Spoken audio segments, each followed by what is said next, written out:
Bonjour et bienvenue dans ce débat de la mi-journée. Nos discussions d'aujourd'hui portent sur une question importante, l'unité nationale.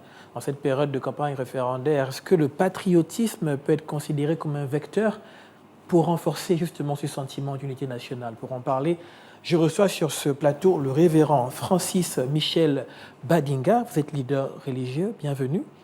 Merci de m'avoir invité. Merci à vous. Et avec vous, je reçois M. Amal Jean-Maurice Boumba Ibinda, géopolitologue et stratège. Bonjour à vous. Tout le plaisir de vous retrouver.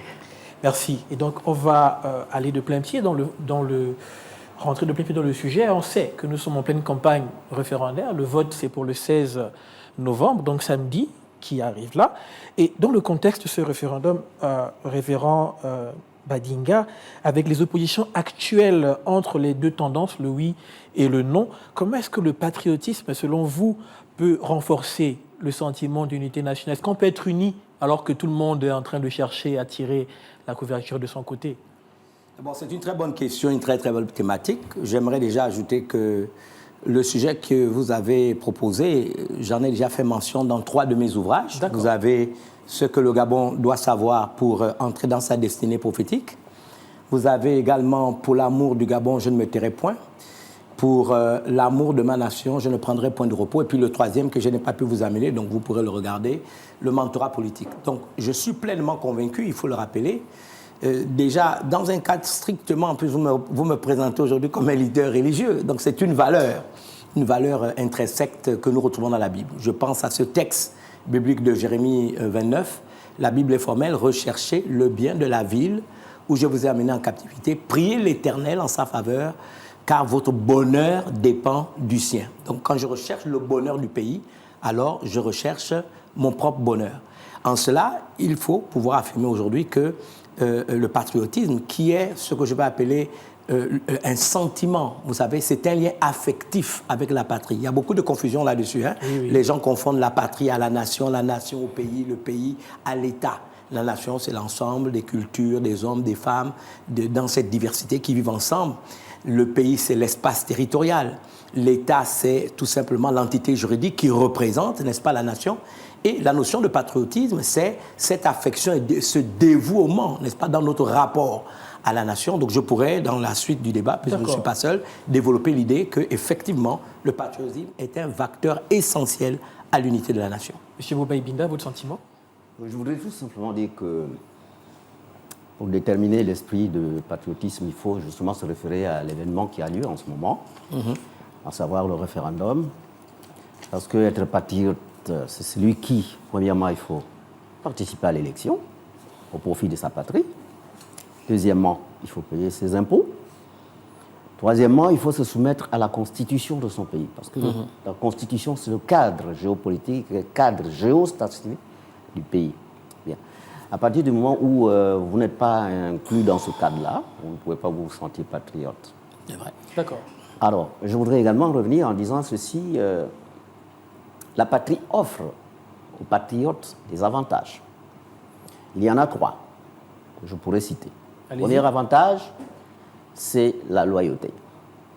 Parmi les avantages, la sportivité. Troisième avantage, être civiquement instruit du point de vue de la culture. Tout ça, c'est la patrie qui vous... Tout ça, c'est la patrie qui vous donne parce que vous en êtes redevable. Parce qu'une partie, c'est d'abord celle qui se met à la disposition des patriotes, n'est-ce pas? Et là, l'image que j'ai, c'est peut-être le sceau de la République avec la mer à l'étang. La République, je crois que non. La République, comme il l'a dit, c'est global. C'est global. C'est global, la chose Le patriotisme, c'est très, très restrictif et c'est très qualitatif. C'est même un engagement individuel de chaque citoyen. Ça soumet à une étude de conditionnalité. Mais comment on peut expliquer que le Gabon, pour moi qui suis d'une certaine génération, la majorité des gens de mon âge, beaucoup, n'ont jamais voté? C'est-à-dire, ils considèrent que le vote ne compte pas. Ce ne sont pas des patriotes. Est-ce que vous pensez qu'ils ont forcément tort? Mais parce qu'un patriote, c'est celui qui doit, 1, voter, 2, payer ses impôts, 3, se reconnaître, se mettre même à la place même de sa patrie. C'est-à-dire prêt à se sacrifier. C'est un peu comme il le disait tout à l'heure, le pasteur, le révérend. Oui. C'est sacrifier en lieu et place de celui qu'on veut sacrifier. Là, ce que ça veut dire, c'est-à-dire que la patrie, du point de vue géopolitique et même géophysique, C'est un élément qu'on ne peut pas quantifier. Ok? C'est moral, c'est intellectuel, c'est social, c'est culturel, etc. D'accord. Révérend, tout à l'heure j'ai abordé le point de certains qui considèrent que le vote c'est un peu, voilà, on va aller voter, c'est les mêmes choses, etc. Tout ça. On a vu ce qui s'est passé depuis plus d'un an avec le 30 août 2023, etc. Ces personnes ont montré certainement un élan patriotique dans l'effort qu'ils ont fourni, bien qu'aujourd'hui la Constitution qui est soumise au référendum, certains disent que voter pour la Constitution signifie voter pour les militaires. Que vous pouvez dire par rapport à cette confusion Oui, mais déjà, il faudrait dire une chose. On ne peut pas vouloir une chose et son contraire. On ne peut pas avoir célébré le coup de la libération et aujourd'hui ne pas permettre, on va dire, à justement ce processus de continuer. Le Gabon ne peut pas continuer dans, on va dire, une stature d'un État en transition. Il va falloir que nous, on a parlé, voilà, qu'on sorte de là. On a parlé de, n'est-ce pas, la transition et la restauration des institutions. Et je suis totalement d'accord avec M. Goumaï Mbinda lorsque nous disons que le problème, c'est que les Gabonais doivent s'approprier, n'est-ce pas, cette responsabilité d'aimer leur pays. Et pour cela, moi, je pense que le patriotisme, on doit aussi l'enseigner. Je pense qu'on a connu des années où les gens ont été inconscients, mais aujourd'hui, dans cette transition, il faudra aussi, on va dire, inoculer de nouvelles façons de penser. Religieux dans les églises. Oui, c'est la raison pour laquelle... On peut parler de ça dans les églises, c'est possible. Mais moi, j'en parle. Je dis, par exemple, que la première chose qu'apporte le patriotisme, et je suis d'accord avec lui, c'est le sentiment d'appartenance. D'accord. J'appartiens au Gabon, je suis Gabonais. Le sentiment d'appartenance. Les individus sont connectés pour susciter ce que j'appelle une cohésion sociale. Ce qu'apporte le patriotisme, c'est les valeurs partagées. Nous véhiculons des mêmes valeurs. D'ailleurs, autour, n'est-ce pas, des principes, vous avez remarqué que la nouvelle Constitution, n'est-ce pas, consacre maintenant des principes et des valeurs. Donc, nous allons partager des mêmes valeurs. Nous allons partager des mêmes mœurs. Nous allons partager des mêmes convictions. Au-delà des idéologies qui peuvent être différentes. Vous avez aussi la mobilisation en temps de crise, et il l'a fait ressortir. Donc, la notion de se sacrifier pour le pays. Vous remarquerez que quand il y a eu les événements du 11 septembre 2001, qu'est-ce qui s'est passé aux États-Unis? Au-delà de la tragédie, les drapeaux de la République étaient sur toutes les devantures des maisons, dans toutes les beautés. Ils se sont rassemblés. Tout le monde, au son de l'hymne national, avait la main sur le cœur, parce qu'on aime le pays. Certes, il y a une crise, certes, il y a un problème, mais cette, on va dire, mobilisation, n'est-ce pas, tend à s'unir et à collaborer ensemble dans des moments difficiles. Il y a aussi la fierté nationale. On a cessé d'être fiers d'être Gabonais. Et je pense qu'il faut rappeler surtout, permettez-moi de le dire ici, j'en veux surtout au comportement des politiciens. Vous savez, dans ce qui vient d'être consacré à la Constitution, même au préambule, il y a maintenant l'expression démocratique pluraliste, mais on a ajouté participative. Et j'ai beaucoup aimé ce mot participative. Donc ce n'est plus seulement une minorité de politiciens, parce que les politiciens n'ont jamais été majoritaires. Ils vont chercher les électeurs qui ne sont pas forcément des politiciens. Donc il faut rappeler aux politiciens que vous n'êtes pas majoritaire. La majorité, c'est la société civile, c'est les communautés religieuses, c'est le peuple gabonais, vers qui vous allez pour demander, n'est-ce pas, leur voix. Donc vous voyez, c'est important de parler de la fierté nationale. Elle doit engendrer, n'est-ce pas, le fait qu'on s'encourage entre citoyens. Ça, c'est pour moi une chose très importante. On travaille ensemble, il l'a dit tout à l'heure, pour le bien de la nation. Et donc, ce sont quand même des valeurs. Je crois qu'il faut renseigner cela. Et je voudrais vous rassurer que nous avons des conférences où nous réenseignons pour que les Gabonais se réapproprient ces valeurs-là. Mais excusez-moi de revenir dessus. En tant que leader religieux, un des plus anciens d'ailleurs, même dans le pays, beaucoup considèrent souvent que monter sur l'estrade et commencer à parler de vote, que ce soit le oui, le non, ou simplement d'aller voter, n'est pas approprié. Il y a même des personnes qui considèrent que si un pasteur monte et parle de ça, c'est qu'il a déjà basculé, peut-être qu'il est maintenant politicien, ou alors qu'il essaye de... Qu'est-ce que vous répondez à cela? Mais je vais répondre simplement. Vous avez dû voir dans la toile que des gens se sont amusés à prendre ma photo et de dire que j'ai voté non pour la Constitution. C'est une ineptie. Nous ne sommes pas dans une élection... C'est certainement politique, mais ce n'est pas une élection politique. Ce n'est ni l'élection du nouveau président de la République, ni l'élection législative, ni d'un parti. Nous quittons de la transition. Le processus qui nous a amenés au coup de la libération, aux 38 000 participations, contributions du peuple gabonais pour penser le Gabon nouveau, au dialogue national avec un certain nombre de résolutions, à la commission qui était maintenant chargée de donner un langage juridique aux résolutions de la Constitution et qui se sont retrouvés et vous étiez justement dans le processus. à se rendre compte que bon, tiens, ok, il y a eu des résolutions, mais le Gabon aussi a, n'est-ce pas, voté des lois, a, n'est-ce pas, légiféré sur des trucs au niveau international. Bon, la Constituante qui a donné son avis, les deux parlements, les multiples consultations que le président de la République a faites pour faire sortir une constitution. Quel est l'objectif? Vous ne pouvez pas être un État si vous n'avez pas, comme il l'a si bien dit, une constitution. La constitution doit réunir les Gabonais. La constitution ne peut pas être écrite pour diviser les Gabonais. Maintenant, vous devez accepter que quand vous avez tenu un chien longtemps en cage et que vous ouvrez la cage, bon, il y a forcément, les gens se lâchent. Je peux comprendre que les gens se lâchent. Maintenant, pour répondre spécifiquement à votre question, lorsque moi, je vais voter oui. Maintenant, je veux le dire. Parce que je ne peux pas me déjuger. Je l'affirme. Je ne peux pas me déjuger. Ça n'engage que vous, donc? Ça ne m'engage que moi. Mais j'ai dit à ma communauté, lisez la Constitution, parce que je respecte aussi, vous comprenez, les, on va dire, convictions idéologiques, politiques de chacun. Donc je leur ai dit, vous votez en toute conscience. Mais les membres de ma communauté, de la grande famille à laquelle j'appartiens, et si vous voulez, je pourrais même vous envoyer la vidéo où je l'ai dit publiquement, moi je voterai oui pour ce que je ne peux pas me déjuger d'un processus à laquel j'ai participé et à lequel j'ai cru, mais j'ai dit, vous votez librement en toute conscience. Mon problème, ce n'est pas de savoir si les gens vont voter oui ou non. Mon problème, c'est qu'il faut montrer que le Gabon avance et il faut que le plus grand nombre de Gabonais aillent voter. Maintenant, ils sont libres de voter en toute conscience. D'accord, M. Boumé-Billa, on voit que le révérend s'est positionné. Vous voyez, il a abordé un point, mais j'aimerais qu'on puisse parler des enjeux du oui ou du non. Il semble que les gens vont et ils vont voter, mais ils ne savent pas exactement ce que ce vote peut signifier sur le court, moyen, long terme. Selon vous, quels sont, en tant que géopolitologue et stratège, quels sont les enjeux de mettre le rouge ou le vert dans cette urne? Je voudrais vous rappeler deux dates précieuses. C'est vrai que bon, il ne faut toujours pas se conférer à ce qui se passe dans l'Occident.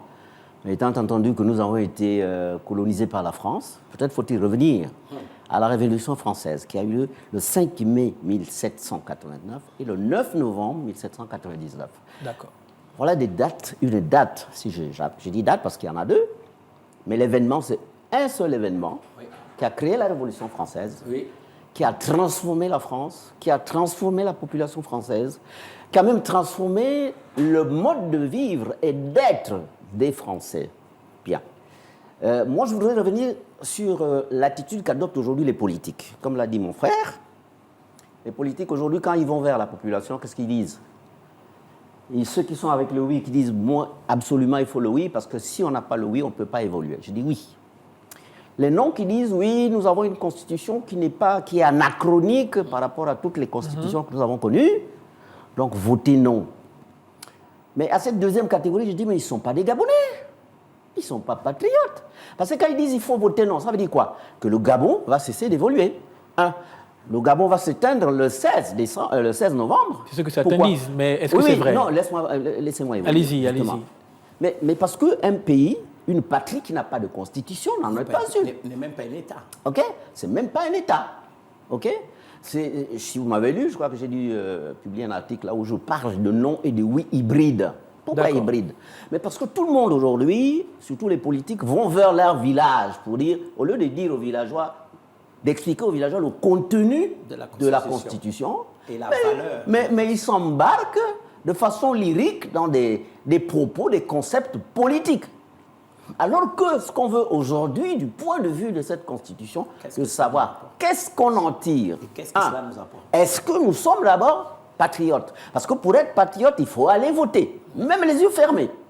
Okay? Il faut savoir ce qu'on vote aussi. Parce qu'on sait que si on ne vote pas, on n'a pas de Constitution et la transition ne peut pas exister parce que la transition est là pour non seulement la transition, mais beaucoup plus pour la restauration des institutions de la République. Excusez-moi de vous interrompre, M. Boumé-Billa, mais justement, par rapport à la transition, il y a beaucoup de courants, de voix qui parlent. Dans le cas, justement, où on voterait le non, on sait ce qui se passe quand on vote le oui. On continue. Mais parce que les gens pensent les gens pensent que s'ils votent non, eh bien, le Gabon va cesser d'exister. Certains disent qu'on revient à l'ancienne Constitution. Permettez. Allez-y. On ne va pas revenir parce que l'ancienne Constitution, elle est là. C'est folklore, là. D'accord. L'ancienne Constitution, aujourd'hui, est considérée comme déjà abandonnée. C'est vrai que les gens sachent exactement ce qui se passe. Ce qui se passe, c'est quoi? c'est que les gens vont rencontrer les populations sans dire exactement ce que veut le Gabon en ce moment. Le Gabon veut d'un pays qui soit, du point de vue des statuts, un État, une république, une nation, une patrie. Okay? Or, un pays ne peut pas exister dès lors qu'il n'a pas rempli les conditions nécessaires et fondamentales que sont les textes qui accompagnent quoi? La Constitution. Parce que la Constitution, c'est une matrice. Okay? Dans la Constitution, qui est une loi fondamentale, oui. Okay, vous trouvez la somme de textes qui complètent ce qu'on appelle les fonctionnements de la Constitution. D'accord. Et la plupart de ceux qui passent au débat en ce moment, je crois qu'ils semblent marcher sur la Constitution pour vouloir faire paraître la Constitution. Je vais citer quelqu'un, permettez que je le cite, je crois que vous allez vous retrouver, un politique, n'est-ce pas, d'une valeur intrinsèque de ce pays-là, mais qui dit, voilà, bon, on nous fait voter une constitution alors que l'argent est parti vers le oui. D'accord. Mais c'est comme si ce monsieur-là est parti voter parce qu'il veut l'argent. La constitution, le vote du référendum, c'est pas fait pour l'argent. Le fait du référendum, c'est républicain. D'accord, on va revenir sur cet aspect-là, certains arguments que les politiques utilisent. Il y en a qui se battent même en ce moment. Vous vouliez dire quelque chose? Moi, je pense qu'il faut dire les choses telles qu'elles sont. Le Gabon veut avancer. D'accord. Vous savez, dans les textes bibliques, je reviendrai là-dessus, vous m'excusez, c'est ce que je dois faire. La Bible déclare qu'une maison divisée contre elle-même ne peut subsister. Donc un État divisé contre lui-même ne peut subsister. Et comme le disait si bien notre aîné ici, la Constitution, c'est la loi mère. On ne met pas tout dans une Constitution. On a besoin de décrets, on a besoin d'ordonnances, on a besoin de lois qui vont compléter, n'est-ce pas, l'ensemble des résolutions qui ont été prises au dialogue, qui sont ces résolutions elles-mêmes le fruit d'une grande majorité de Gabonais qui ont pensé le nouveau Gabon. C'est la chose d'abord la plus importante. Deuxièmement, personne, je vais vous donner un exemple très simple. Vous allez au dialogue national, par exemple. Moi, j'avais mes idées, mais toutes les résolutions ont été adoptées par consensus. Ce n'est pas parce qu'une de mes idées n'a pas, n'est-ce pas, été retenue que je dois maintenant tout rejeter. Non, si c'est le consensus, il y a 2 millions de Gabonais. Sur les 2 millions de Gabonais, estimons qu'il y a 400 000 plus ou moins qui se sont prononcés. Est-ce que vous pensez que les idées de 400 000 personnes peuvent rentrer? La Constitution est tout simplement, on va dire, le résultat d'un consensus. Maintenant, nous devons nous accorder sur ce conseil. Et je suis d'accord avec ce qu'il dit. Pour moi, ce n'est pas tant de dire aux gens, votez oui, votez non. Qu'est-ce qu'il y a à l'intérieur? Qu'est-ce qu'il y a dans le oui, dans le non? Permettez-moi de vous dire simplement 5 choses qui m'intéressent. Allez-y. La première chose la plus importante, pour moi, c'est cette expression démocratique pluraliste et participative. Vous l'avez déjà dit, oui. C'est très important. Donc, ce n'est plus seulement des politicards qui vont raconter, mais on peut appeler les gens de la société civile, on peut appeler un ministre du culte, on peut appeler un traditionnaliste qui va donner un avis sur des questions d'intérêt national. Premier point. Deuxième chose la plus importante, dans cette constitution, vous avez maintenant des principes et des valeurs. Nous avons frôlé, on va dire, l'hécatombe avec une loi sur la dépénalisation de quelque chose qui n'existe même pas dans nos langues, qui n'a même pas un nom dans nos langues. Donc aujourd'hui, vous avez des principes, des valeurs. C'est quelque chose d'extraordinaire. Vous avez des principes intangibles. Ça veut dire sur lesquels personne ne peut plus revenir. Personne ne peut se lever un matin et décider, il n'y a plus de mandat, n'est-ce pas, pour le chef de l'État. C'est terminé. Personne ne peut revenir demain et dire, je remets en cause que la définition de la famille, c'est un homme et une femme. Plus personne ne peut remettre ça en cause. Plus personne ne peut remettre en cause, n'est-ce pas, qu'il y a cet État, n'est-ce pas, qui est uni, mais qui va aussi être décentralisé, c'est-à-dire redonner à nos régions ou à nos provinces une certaine autonomie pour se développer. Donc il y a beaucoup de choses comme ça, c'est ce qu'il dit, que nous devions entendre. Voici.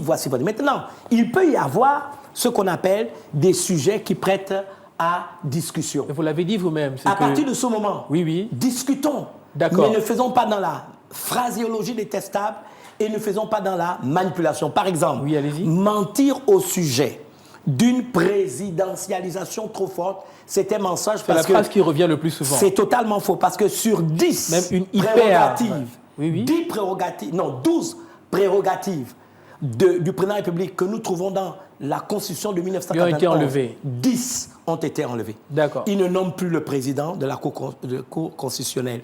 Ils ne nomment plus le vice-président du Conseil supérieur de la magistrature. Ça, ce sont des avancées.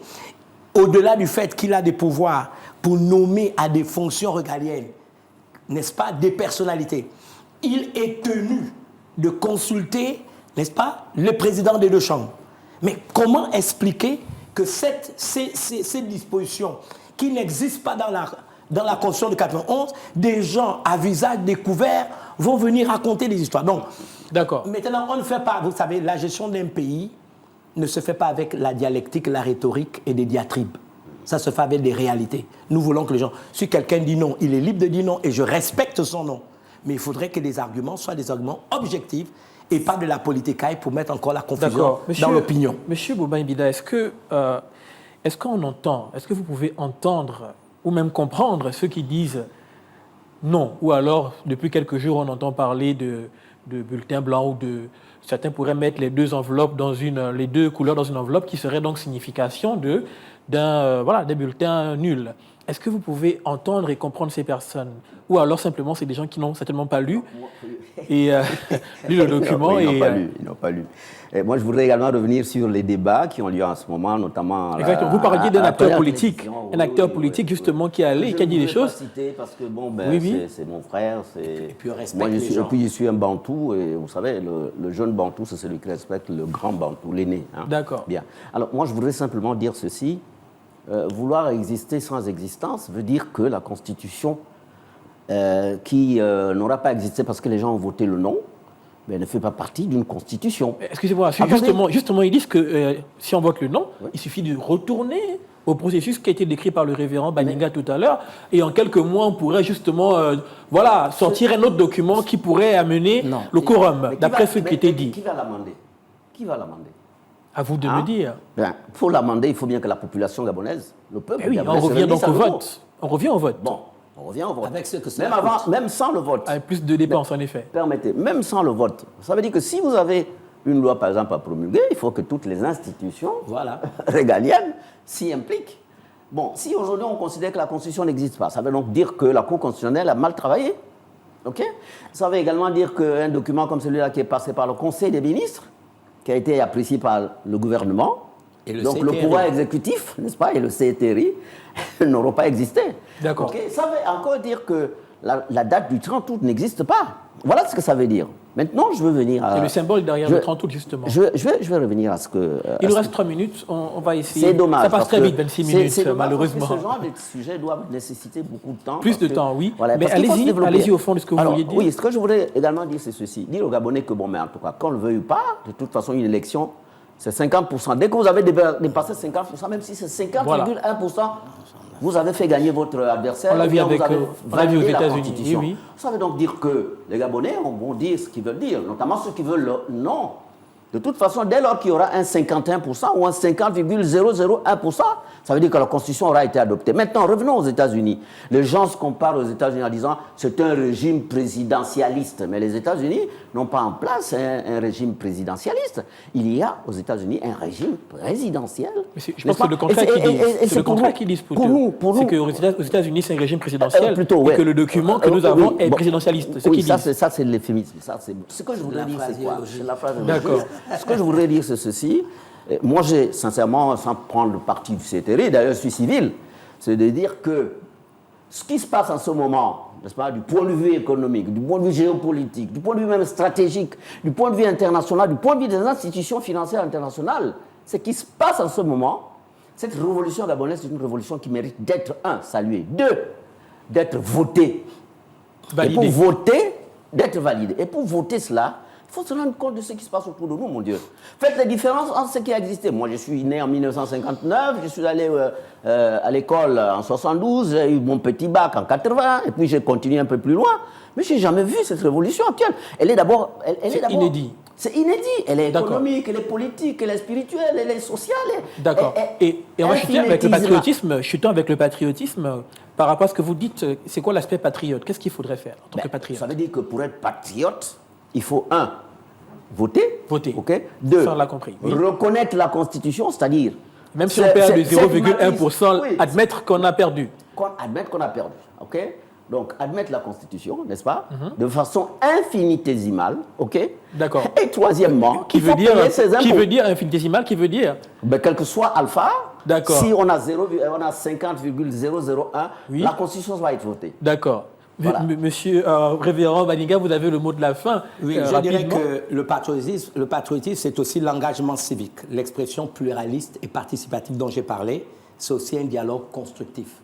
N'oublions pas que la lecture qu'a la communauté internationale sur ce que vous et moi nous appelons le coup de libération, c'est un coup d'État. Oui, en effet. Donc, moi, je vais du principe. Si je vous donne mon opinion. En effet. Vous ne voulez pas voter la Constitution? Bon, que les militaires assument et disent nous avons fait un coup d'État et qu'ils reprennent les choses en main. C'est tout. Du début à la fin. C'est clair. Donc, nous avons donné la parole. Nous avons permis de mettre tout le monde ensemble pour essayer de construire le Gabon. Nous l'avons fait, nous avons nos mobiles. Bon, vous avez dit non. Cela veut dire que tout ce que nous avons fait préalablement, vous ne l'avez pas accepté. Nous avons fait un coup d'État. Nous prenons les choses en main. C'est un homme de Dieu qui vous parle. Hein. Il ne faut pas qu'on joue avec le pays. D'accord. Voilà. D'accord. Donc, nous sommes arrivés au terme de ce débat. Je rappelle que vous êtes le révérend Francis Michel Badinga.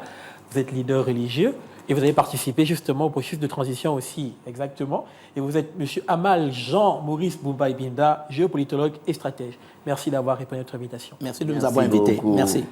Le débat continue chez vous. N'oubliez pas, vous devez aller voter. C'est un devoir. C'est votre devoir de partir le 16 novembre dans vos différents centres de vote et de mettre dans l'urne le rouge ou le vert selon vos choix. Le débat continue chez vous. À très bientôt. Au revoir.